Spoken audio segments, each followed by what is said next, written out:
All right, guys, I'm back with another video, man, with another recap slash rant. And today we're talking about the Falcons versus Commanders. Man, the game just ended, man, and I feel it right here, man. I ain't gonna lie, good stuff on both sides. Even, man, look, as a fan of Jaden Daniels, obviously seeing as he was a guy that I wanted us to draft as a Falcons fan, and then seeing Michael Penix, the fact that we drafted him, go against him, that's why I told y'all having Michael Penix starting for us was a great business decision. It was great for the NFL. It was great for us. Man, Michael Penix balled out. Jaden Daniels balled out. This is exactly what the NFL needed. This is exactly what this game was probably the game of the year. It would have been nice if we would have won this game, but we did everything to win and we did some stuff to lose. They was injured on the other side, and we took advantage of the situation, man, but we should have done a lot better on the final drive. But the final score was 30-24. Y'all see me look over here. This is stats, man. Michael Penix was 19 for 35, 223 yards, one touchdown, one interception. But a little miscommunication on the first drive and stuff like that. Absolutely crazy. Bijan Robinson. Hey, man, y'all know how I be feeling about Bijan, but Bijan balled out this game, man. Bijan did a great job. He almost had over 100 yards, 17 carries, 90 yards, 2 touchdowns. Tyler Algier had 3 carries, 19. Probably could have had some more touches, but it's all good. Raven McLeod had 1 for 14, and Michael Penix had 2 carries for 3 yards. Man, listen, this game was amazing. I have to tell y'all that, man. Next time we just got to get a W. I felt good in overtime when we had pretty much lost the toss and they got the ball first. I'm like, okay, cool. The defense been doing good the whole game. Let them come down, let them stop them, and then take the pressure off Michael Penix, and then we'll be all right.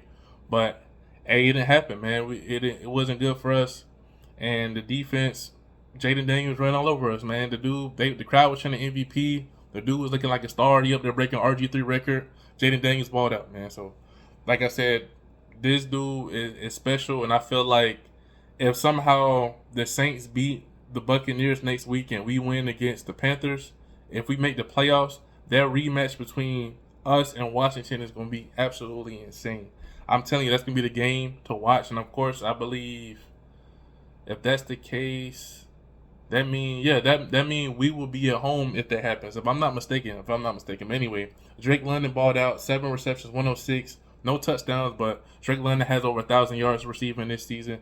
Good stuff. Kyle Pitts, 4.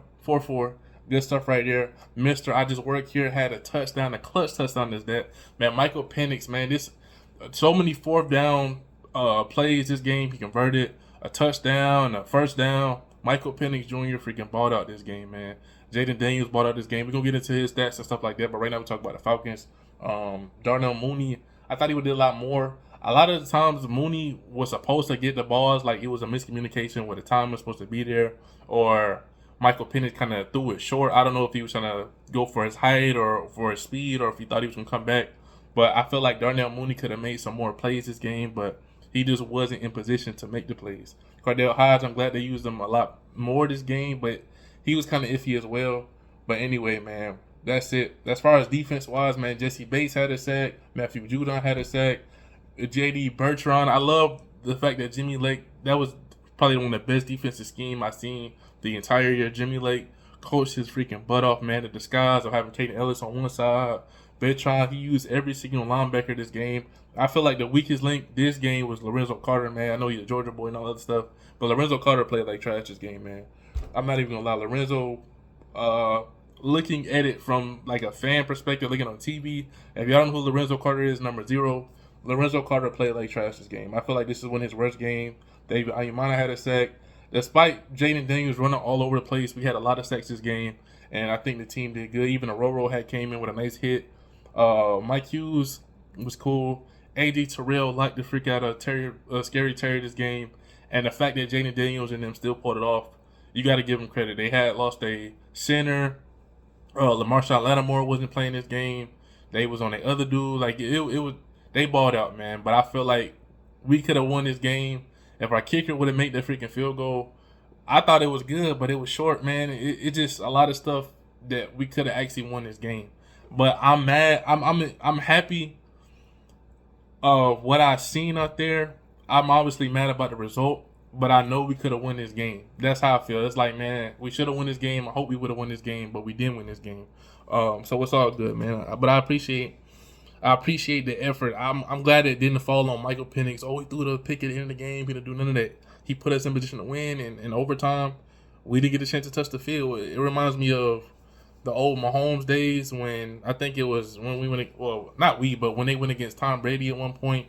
It was somebody. I forgot what the heck happened. It was the playoffs against somebody, and Mahomes never got a chance to get out there, and I think they changed the whole rule because of that, because it was a field goal and all the other stuff, or that was Josh Allen. It was somebody, and I just feel like it was that moment where maybe if Penix was out there, we would have went down there and scored. But I feel like our defense definitely do got to come up short, come up better than what the heck they did. And even the third quarter, I feel like that was the worst third quarter I've seen this team play in a long freaking time, man. That freaking penalty by Malone. When that happened, I was furious. I'm like, bro, these dudes like 3rd and 18. Then we get like a legal contact, and it was automatic first down. Then we was up 17-7, and then next you know, they just started marching back, man. It was tough, man. But anyway, so shout out to everybody on the team and stuff like that. Nate Lemon, I'm talking about everybody did what they need to do on defense except for the last drive. But with all the motions and cross routes and going up and down, I mean, it's only so much that you can do, man. Jalen Daniels is a great talent. I feel like we did what we need to do, and I feel like Washington, the fans was talking so much crap in on the NFL page. They was like, "Oh man, we about to blow these dudes out. Y'all trash." I feel like they understand that the Falcons are here to stay. I think we earned their respect after this game. And I know Kirk Cousins felt some type of way about not playing this game.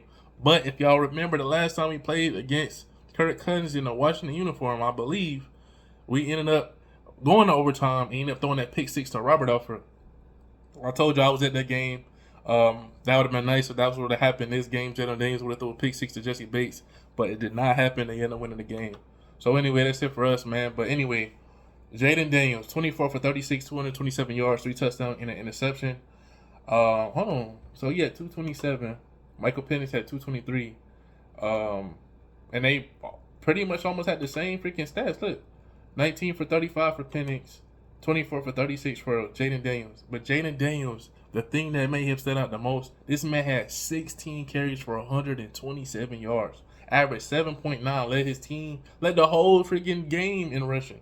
Absolutely insane. Brian Robinson had 13 for 60. Chris Rodriguez had 5 for 16. Rodriguez is the one that had the touchdown. But I will have to tell y'all, remember, all of the guys on their team that balled out used to be former Falcon players. Dante Fowler balled out. He was doing some good pressure. And Alameda Zaccheaus, if y'all don't know, Alameda Zaccheaus still holds the longest receiving touchdown in Falcon history. And I told y'all we should have been using this man as Tyreek Hill. And Dan Quinn, like I said, y'all know how I feel about Dan Quinn. I told you when he went with the Cowboys, Dan Quinn, that, hey, you earn my respect over there. I don't like how the Super Bowl and stuff that happened. But Dan Quinn, how he got the stuff going on and whatever he's done, I respect him. He not letting up. He looked nervous the whole game when they showed him on the dang TV. That man was looking like, he was scared. He was looking like, if I lose this game, like he had everything on the line this game. Like he had his whole life on the line. That's how it felt. But they used Alameda Zaccheaus how they were supposed to, and how I wish that our Falcons would have used that man. Alameda Zaccheaus had 8 receptions, 85 yards, and he had a touchdown. Zach Ertz, that was the guy we needed to stop. Like they said, the dude was the hero in the Super Bowl when he played for the Eagles. Zach Ertz, a former Super Bowl champion. So 6 receptions for 72 yards, 2 touchdowns for that man, Zach Ertz. We gotta watch Zach Ertz in the red zone, man. The dude is a baller. Top 10 tight end. I don't know if you want to call him a top 5, but I know when he was the Eagles, the dude is definitely a baller, man. So anyway, as far as those guys on the other side, not really too much crazy on the defense. I mean, Bobby Wagner is obviously a dog, former Super Bowl champion as well. Jeremy Chan did pretty good. Dante Fowler, all of them guys. But other than that, it really wasn't nothing too crazy, man. As far as their defense, but their offense, Gary Terry only had 1 reception for 5 yards. AJ locked this man up. It's crazy that we locked them up, but they still found a way to win, man. Like I said, it's Jaden Daniels. That the dude put the team on his back. He did everything he needed to do. 127 freaking rushing yards. Just think about it for a second. 127 rushing yards for a quarterback. The record is, I believe, is 296 still by AP, Adrian Peterson. and this man had 127. Absolutely freaking insane. Breaking RG3 record. Cam Newton, he has the most rushing yards in the season by any quarterback. That's breaking Michael Vick. That's breaking everybody. And I told y'all that's why in the beginning of the year I wanted us to draft this man. But I'm happy for him on what he's doing in Washington. But I'm glad that we have Michael Penix. I feel like even as Michael Penix is being his second game as a starter, this man freaking balled out, man. Both of them dudes was calm, like looking at the sideline. It don't matter what was going on. Jaden Daniels was chilling, like, but he was like, okay, cool. Michael Penix was chilling, you know what I'm saying? He had the earrings in his ear. He was balling out. Even in the huddle, everybody, they were just relaxed. Like, this is the most calm I've seen quarterbacks in this type of situation, bro. These dudes was balling out. It was like, yo, we've been here before. We played a lot of college ball. We in the NFL. We on prime time. We don't care about the lights. We don't care about none of that. We trying to get to the playoffs. And it just came down to whoever had the ball last, and that's exactly what happened, man. Obviously, we didn't want this game to end in the tie because it would have been the same way. It would have been the same thing as taking the L because we would have had to wanted Tampa Bay to lose the next game. So we needed this W, and Washington got the W, man. So it comes down to what they only won because they had more points, man. That's exactly what happened. They had more time. Dan Quinn controlled the heck out of that third quarter, but I feel like the coaching was great on both sides. This was exactly what you would think, considering Raheem Morris was under the Dan Quinn era, and then Dan Quinn went over here with the Cowboys. You know, he was doing good as defensive coordinator. Raheem Morris went to the Rams and won the Super Bowl over there with him as defensive coordinator with the Rams over there, and then he brought in Zach Robinson here. It was like a full circle moment, man. By the way, RIP to Jimmy Carter, man. I thought we would probably win the game, but yeah, it didn't happen for us, man. But anyway, that's pretty much about it for the game. I mean, I can't really say nothing wrong. Like, I can't be like, oh shoot, like this happened. Only thing I told you I didn't like was that crazy play by Malone getting that penalty. I feel like that changed the whole momentum of the game. We had chances to win, but man, Jaden is a baller. That's all I can say. There's only so much a defense can do, man. You stopping the wide receiver, you stopping the running back. The dude is shifty. You know, that's all I can say, man. The dude is a generational talent. The dude is a baller, and I just gotta give respect to him. Like, you can't. I don't see as a Falcons fan. Of course, we want to win this game, but I don't see how you can be mad and be like, "Oh, we played like trash. We did like this." Then we scored 4 points. I think the most points the whole season was like 36. This is not far off. And if the dude made the field goal, we win this game. You know what I'm saying? Straight up. So y'all like, subscribe, all that stuff. Let me know what y'all think. Bijan did great. Jaden did great. Michael Penix did great. The offensive line played great. Kyle Pitts finally catching some passes, catching touchdowns. 4 receptions in one game is absolutely insane. 44 yards. Drake London 106. Finally got out of 1,000 yards for a season. You can't ask for a better game, man. The defense looking nice. You know, the blitz packages. Terrell locking down Scary Terry. What else? What the freak do you want, man? That's all I gotta say. I feel like we probably need a better kick returner, in my opinion. Avery Williams, he ain't really been doing nothing. I feel like that's the only main thing I can say. We need a better kick returner. Avery Williams don't be doing nothing on the team. They need to put somebody else back there. Other than that, I'm good. Like, subscribe, all that stuff. We out, man. I feel like I'm missing something, but I think I got everything, man. Shout out to everybody. Washington, if we see y'all in the playoffs, I feel like y'all gonna be here. If I'm not mistaken, y'all be here, and we're gonna be ready, man. The city gonna be going crazy. So, I let go.